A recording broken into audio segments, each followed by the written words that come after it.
रक्षा का प्रतिशोध गांव बंसीपुर, जो घने जंगलों और ऊंचे पहाड़ों के बीच बसा हुआ था, अपनी शांति और हरे भरे वातावरण के लिए जाना जाता था। लेकिन इस गांव में एक गहरी और अंधेरी कहानी भी छिपी हुई थी, जिसे गांव के लोग छिपाए रखते थे। इस कहानी का संबंध रक्षाबंधन के त्योहार से था, जिसे यहाँ के लोग मनाने से डरते थे। कई साल पहले इस गांव में एक हृदय विदारक घटना घटी थी, जिसने पूरे गांव को दहला दिया था। गांव के लोग मानते थे कि रक्षाबंधन के दिन एक श्राप पूरे गांव पर मंडराता है। कहते हैं, सालों पहले रक्षा नाम की एक लड़की की उसके भाई ने निर्दयता से हत्या कर दी थी। उस दिन रक्षाबंधन था और रक्षा ने अपने भाई को राखी बांधी थी, लेकिन उसके भाई ने लालच में आकर उसकी हत्या कर दी, क्योंकि वह उसकी संपत्ति पर कब्जा करना चाहता था। तभी से गांव में हर रक्षाबंधन पर कुछ न कुछ बुरा होता था। भाई बहन की जोड़ी रहस्यमय तरीके से गायब हो जाती, या फिर कुछ अनहोनी घटना घट जाती थी। शहर में पले बढ़े अर्जुन और रिया को इन बातों की कोई जानकारी नहीं थी। उनके माता पिता का बचपन इसी गांव में बीता था, और इस बार रक्षाबंधन पर उन्होंने अर्जुन और रिया को गांव जाकर त्योहार मनाने की सलाह दी। गांव की हवा और वहां का माहौल उनके लिए अच्छा रहेगा, ऐसा उनके माता पिता ने सोचा। रिया, सुना है गांव में रक्षाबंधन बहुत धूमधाम से मनाते हैं, अर्जुन ने मुस्कुराते हुए कहा। रिया ने हंसते हुए जवाब दिया, हाँ, मैंने भी सुना है। वैसे भी दादी ने कहा था कि वहां का माहौल बहुत अलग और खूबसूरत होता है। वे गांव पहुंचे तो गांव की शांति और सादगी ने उन्हें आकर्षित किया। हर तरफ हरियाली, बड़े बड़े पेड़ और कच्चे मकान। गांव का माहौल शहर से बिल्कुल अलग था। दादी दादा ने उनका स्वागत बड़े प्यार से किया। गांव की सरलता और ग्रामीण जीवन की सादगी ने उन्हें खुश कर दिया, लेकिन उन्हें अंदाजा नहीं था कि यह शांति जल्द ही डर और भय में बदलने वाली है। गांव में आने के बाद अर्जुन और रिया ने देखा कि गांव के लोग रक्षाबंधन की बात करने से कतराते थे। जब वे किसी से पूछते तो लोग या तो चुप हो जाते या बहाना बनाकर बात बदल देते। अर्जुन और रिया को यह अजीब लगा। एक दिन रिया ने दादी से पूछा, दादी, गांव में लोग रक्षाबंधन के बारे में बात करने से क्यों डरते हैं? दादी ने पहले तो टालने की कोशिश की, लेकिन जब रिया ने जोर दिया तो उन्होंने गहरी सांस लेते हुए कहा, बेटा, यह गांव एक श्राप से ग्रस्त है। रक्षाबंधन के दिन इस गांव में कुछ अजीब और बुरा होता है। अर्जुन ने उत्सुकता से पूछा, कैसा श्राप दादी? दादी ने आंखों में आंसू भरकर कहानी सुनाई। सालों पहले इस गांव में एक लड़की थी जिसका नाम रक्षा था। वह बहुत सुंदर और प्यारी थी, लेकिन उसके भाई ने लालच में आकर उसकी हत्या कर दी। उसी दिन से रक्षा की आत्मा इस गांव में भटक रही है और हर रक्षाबंधन पर कुछ न कुछ बुरा होता है। इसीलिए गांव के लोग इस दिन को श्रापित मानते हैं। अर्जुन और रिया यह सुनकर हैरान रह गए। उन्होंने सोचा कि शायद यह कोई पुरानी कहानी है जिसे लोग यूं ही सच मानते हैं, लेकिन जल्दी ही उन्हें महसूस हुआ कि यह सिर्फ कहानी नहीं, बल्कि एक खौफनाक सच्चाई है। जैसे जैसे रक्षाबंधन का दिन नजदीक आने लगा, अर्जुन और रिया के साथ अजीब घटनाएं होने लगीं। एक रात रिया को अपने कमरे में किसी की उपस्थिति का एहसास हुआ। जब उसने आंखें खोलीं, तो उसे लगा कि एक छाया उसके बिस्तर के पास खड़ी है। वह छाया एक लड़की की थी, जिसकी आंखों में आग थी और हाथ में एक राखी। रिया ने डर के मारे चिल्लाया, और जब अर्जुन भागकर उसके कमरे में आया तो वह छाया गायब हो चुकी थी। अर्जुन ने उसे सांत्वना देते हुए कहा, तुम्हें कोई बुरा सपना आया होगा। गांव का माहौल अलग है, इसलिए तुम डर गई हो। लेकिन अगले दिन अर्जुन के साथ भी कुछ अजीब घटा। रात को उसे लगा कि कोई उसे पुकार रहा है। जब उसने खिड़की से बाहर झांका तो उसने खेतों में एक लड़की को खड़ा देखा। उसकी आंखें चमक रही थीं और वह खेतों की तरफ इशारा कर रही थी। अर्जुन को लगा कि वह सपना देख रहा है, लेकिन यह सपना नहीं था। जैसे ही वह बाहर जाने की सोची, दरवाजा खुद ब खुद बंद हो गया। अब अर्जुन और रिया दोनों को लगने लगा कि कुछ गलत हो रहा है। उन्होंने दादी दादा से फिर से बात की, लेकिन उन्होंने ज्यादा कुछ बताने से मना कर दिया। अब भाई बहन खुद ही इस रहस्य को सुलझाने का फैसला करते हैं। अर्जुन और रिया ने गांव के पुराने मंदिर जाने का निर्णय लिया। उन्हें उम्मीद थी कि वहां के पुजारी, जो गांव के सबसे बुजुर्ग व्यक्ति थे, उन्हें कुछ महत्वपूर्ण जानकारी दे सकते थे। जब वे मंदिर पहुंचे तो पुजारी ने उन्हें देखकर कहा, तुम्हें यहां नहीं आना चाहिए था। यह गांव श्रापित है और अब तुम दोनों इस श्राप का हिस्सा बन चुके हो। रक्षा की आत्मा अब तुम्हारे पीछे है। वह अपने भाई का इंतजार कर रही है और अब उसकी प्यास बुझाने का समय आ गया है। यह सुनकर अर्जुन और रिया के पैरों तले जमीन खिसक गई। वे समझ गए कि अब उनके पास बहुत कम समय बचा है। वे समझ नहीं पा रहे थे कि क्या करें। अर्जुन ने सोचा कि शायद वे रक्षा की आत्मा से बात कर उसके श्राप को समाप्त कर सकते हैं, लेकिन रिया डर के मारे कांपने लगी। रक्षाबंधन की रात आ चुकी थी। अर्जुन और रिया अपने कमरे में बैठे डर और बेचैनी के साथ रात का इंतजार कर रहे थे। उन्होंने मंदिर के पुजारी की चेतावनी को याद करते हुए दरवाजे बंद कर दिए थे, लेकिन आधी रात होते ही घर के चारों तरफ अजीब आवाजें आने लगीं। खिड़कियों पर दस्तक, हवा में गूंजती चीखें और अचानक बुझते दिए, सब कुछ जैसे किसी बुरी ताकत के आने का संकेत दे रहा था। अर्जुन ने रिया से कहा, हमें मंदिर जाना चाहिए, शायद वहीं हमें कोई समाधान मिल जाए। रिया ने डरते हुए सहमति दी। दोनों जल्दी से घर से बाहर निकलने लगे, लेकिन तभी उन्हें घर के आंगन में वही लड़की दिखाई दी। उसका चेहरा भयावह था और उसकी आंखें लाल थीं। उसने अर्जुन की तरफ इशारा करते हुए कहा, तुम्हारा अंत आ चुका है। मैं अपनी राखी का बदला लेने आई हूं। अर्जुन और रिया ने भागने की कोशिश की, लेकिन वह लड़की उनके पीछे पीछे चलती रही। चारों तरफ से अजीब आवाजें गूंजने लगीं। अर्जुन ने जैसे ही मंदिर की ओर दौड़ने की कोशिश की, तभी अचानक उसकी आंखों के सामने अंधेरा छा गया। रिया ने अर्जुन को पुकारते हुए कहा, अर्जुन, हमें यहां से भागना होगा। लेकिन अर्जुन ने जवाब नहीं दिया। वह बेहोश होकर जमीन पर गिर पड़ा। रिया ने उसे उठाने की कोशिश की, लेकिन तब तक बहुत देर हो चुकी थी। वही भयानक छाया जिसे उन्होंने देखा था, अब पूरी तरह से उनके सामने प्रकट हो चुकी थी। उसने रिया की ओर देखा और कहा, तुम बच नहीं सकती। रिया ने आखिरी बार चिल्लाया, लेकिन उसकी आवाज भी घुटकर रह गई। अर्जुन और रिया उस श्राप का शिकार बन गए थे, जो सालों से गांव पर मंडरा रहा था। कहानी का अंत। अर्जुन और रिया की मौत के बाद गांव में सब कुछ शांत हो गया। गांव के लोग अब भी रक्षाबंधन से डरते हैं और उस दिन कोई भी भाई बहन एक दूसरे को राखी नहीं बांधते। कहते हैं कि रक्षा की आत्मा अब भी अपने भाई की तलाश में गांव के आसपास भटकती रहती है, और जब तक उसे उसका भाई नहीं मिलेगा, वह हर रक्षाबंधन पर किसी नए भाई बहन की जान लेगी। रक्षाबंधन का शाप। एक भयानक दास्तान। गांव में रक्षाबंधन का त्योहार हमेशा बड़े धूमधाम से मनाया जाता था।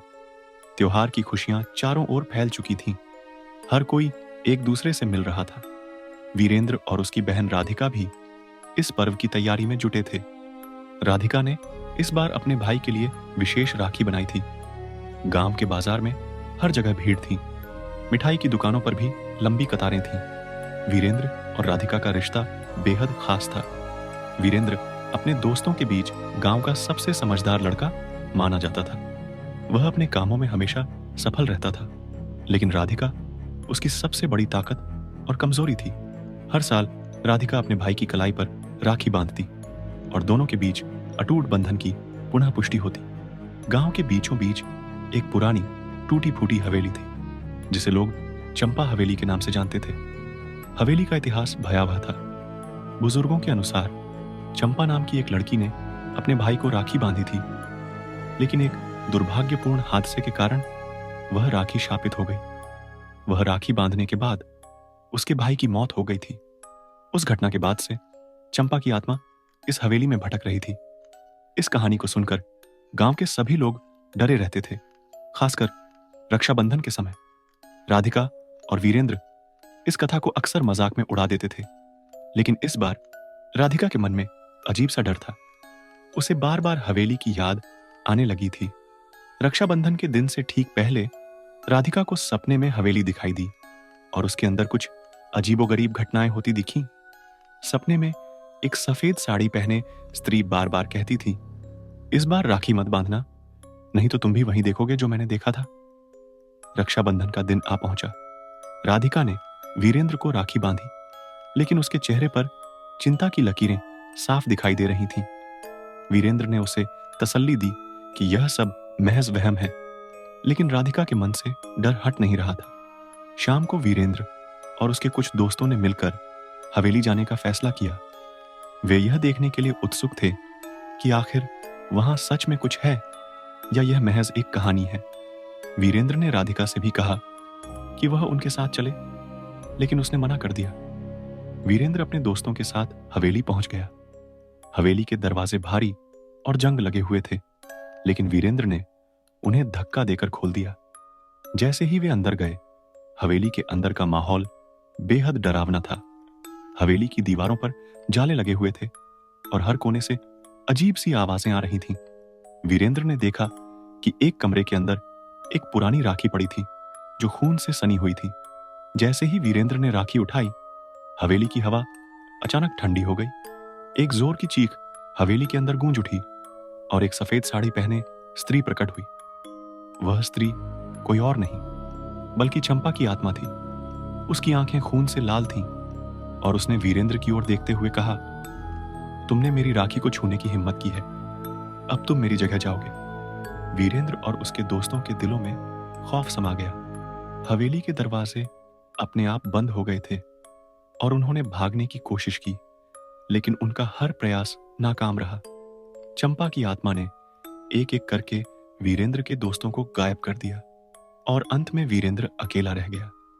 चंपा की आत्मा ने वीरेंद्र की ओर बढ़ते हुए कहा, तुम्हारी बहन ने तुम्हें राखी बांधी, लेकिन तुम उसे कभी नहीं देख पाओगे।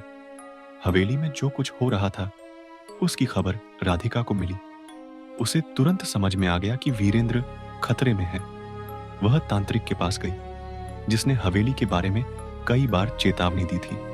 तांत्रिक ने राधिका को बताया कि चंपा की आत्मा हर साल रक्षाबंधन के दिन अपने भाई की आत्मा को ढूंढती है और जो कोई भी उस राखी को छूता है उसकी आत्मा भी वही भाग्य झेलती है। राधिका ने तांत्रिक से मंत्र लिए और साहस बटोरकर हवेली की ओर भागी। हवेली के पास पहुंचते ही उसे वीरेंद्र की चीखें सुनाई देने लगीं। हवेली के अंदर का माहौल पूरी तरह बदल चुका था। दीवारों पर खून के निशान थे और चारों ओर धुंध फैली हुई थी। राधिका ने बिना कोई वक्त गंवाए तांत्रिक के मंत्रों का जाप करना शुरू किया और वीरेंद्र को ढूंढने लगी। राधिका ने हवेली के बीचों बीच चंपा की आत्मा को देखा, जो वीरेंद्र को अपने पास खींच रही थी। राधिका ने पूरी ताकत से मंत्रों का जाप किया, जिससे चंपा की आत्मा कमजोर होने लगी, लेकिन वह इतनी आसानी से हार मानने वाली नहीं थी। चंपा ने राधिका पर हमला करने की कोशिश की, लेकिन राधिका ने अपनी राखी निकाली और उसे चंपा की ओर फेंक दिया। राखी की शक्ति इतनी थी कि चंपा की आत्मा पूरी तरह से धराशायी हो गई। राधिका ने वीरेंद्र को उठाया और उसे हवेली से बाहर निकाला, लेकिन जैसे ही वे दोनों हवेली से बाहर निकले, अचानक हवेली के दरवाजे फिर से खुल गए। हवेली के अंदर से कई और आत्माएं प्रकट हुईं, जो चंपा के साथ थीं। चंपा की आत्मा का बंधन टूट चुका था, लेकिन उसकी आत्माओं का गुस्सा और भी बढ़ चुका था। वीरेंद्र और राधिका ने जब देखा कि कई आत्माएं उनकी ओर बढ़ रही हैं, तो उन्हें यह समझ में आ गया कि यह लड़ाई अभी खत्म नहीं हुई है। राधिका ने तांत्रिक के मंत्र का आखिरी भाग याद किया और जल्दी जल्दी उसे दोहराने लगी। आत्माएं उन्हें घेरने लगी और हवेली की दीवारें जोर जोर से हिलने लगी। एक तेज धमाके के साथ हवेली की छत गिरने लगी। दोनों भाई बहन हवेली के बाहर भागने की कोशिश करने लगे। आखिरकार राधिका और वीरेंद्र ने हवेली से बाहर निकलने में सफलता पाई। जैसे ही वे हवेली से बाहर आए, हवेली पूरी तरह से ढह गई। लेकिन उसके बाद भी गांव में हवेली की कहानी लोगों के बीच डर का कारण बनी रही। राधिका और वीरेंद्र ने यह समझा कि इस घटना के बाद वे हमेशा के लिए सुरक्षित नहीं हो सकते। कुछ महीनों बाद रक्षाबंधन का त्योहार फिर से आया, लेकिन इस बार हवेली की राखी से जुड़े और भी भयानक रहस्य सामने आने लगे। गांव में लोग कहते थे कि रक्षाबंधन की रात अब और भी भयानक हो चुकी है और जो कोई भी उस हवेली के पास जाता है उसे कभी वापस लौटते नहीं देखा जाता। गांव के बीचों बीच एक पुराना विशाल पीपल का पेड़ खड़ा था। इस पेड़ की छाया पूरे गांव पर हमेशा से भारी पड़ती थी। बुजुर्गों का कहना था कि यह पेड़ श्रापित है। गांव के लोगों ने वर्षों पहले इसे छोड़ दिया था क्योंकि रक्षाबंधन के दिन यहां कुछ अनहोनी घटित हुई थी। इस दिन एक भाई और बहन ने इस पेड़ के नीचे राखी बांधी थी और उसके बाद वे कभी वापस नहीं आए।